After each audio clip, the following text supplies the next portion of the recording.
vay girdik yurttaşı çalım yer. Συνεχίζουμε τις καταγραφές μας σήμερα 2 Μαρτίου. Ναι. 2 Μαρτίου 2025. Ο σκοπός που θα καταγράψουμε ποιος είναι? Ένα κλασικό Ποντιάκος. Ήταν. Ένα κλασικό, θα το εξοκούσεις, θα το ακούσω. Ωραία. Θα το τιτλοφορήσουμε επομένως από το δύστιχο που θα ακούσουμε. Κάτι από το δύστιχο. Ωραία. Ο Γόγος το έπαιζε πολύ συχνά. Αυτός δηλαδή το φόρτωσε πολύ και ακούστηκε. Και μετά η μετέπειτα οι καλύτερες το είπαν πολύ. Ωραία. Πάμε λοιπόν.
Αυτό το τιτλοφορούμε Τσάνου Μιάρ.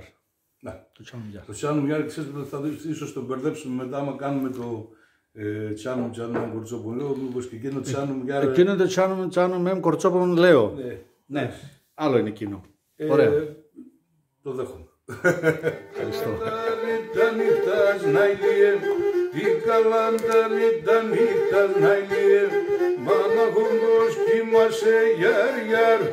Mana humbos kimase chanum yar yar